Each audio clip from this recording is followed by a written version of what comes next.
ಪಹಲ್ಗಾಮ್ ದಾಳಿಯ ಪ್ರತೀಕಾರಕ್ಕೆ count down.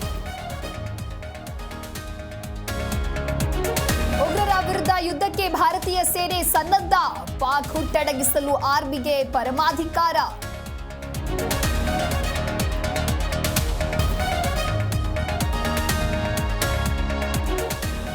ಹಿಂದೂಗಳು ಮನೆಯಲ್ಲಿ ತಲ್ವಾರ್ ಇಟ್ಕೊಳ್ಳಿ, ಮಹಿಳೆಯರು ವೆರೈಟಿ ಬ್ಯಾಗ್ನಲ್ಲಿ ಚೂರಿ ಇಟ್ಕೊಳ್ಳಿ. ಕಲ್ಲಡ್ಕ ಪ್ರಭಾಕರ್ ಭಟ್ ಪ್ರಚೋದನಾಕಾರಿ ಹೇಳಿಕೆ.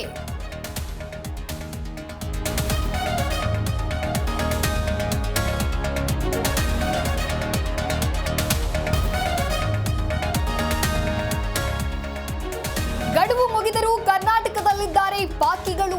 ವೀಸಾ ಟೈಮ್ ತೋರಿಸಿ ಭಾರತದಲ್ಲೇ ಇನ್ನೂ ಜಾಂಡ. ತವರಿಗೆ ಮರಳುವಂತೆ ಅಧಿಕಾರಿಗಳ ಎಚ್ಚರಿಕೆ.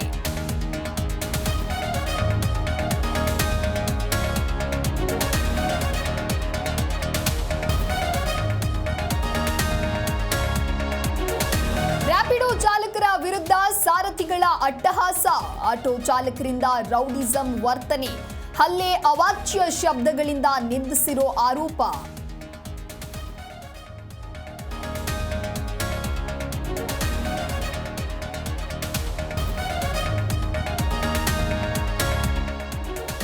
ನಾಡಿನೆಲ್ಲೆಡೆ ಇಂದು ಬಸವ ಜಯಂತಿ ಆಚರಣೆ. ಕೂಡಲ ಸಂಗಮಕ್ಕೆ ಇಂದು ಸಿಎಂ ಸಿದ್ದರಾಮಯ್ಯ ಭೇಟಿ. ಬಸವಾದಿ ಶರಣರ ವೈಭವ ಕಾರ್ಯಕ್ರಮದಲ್ಲಿ ಭಾಗಿ.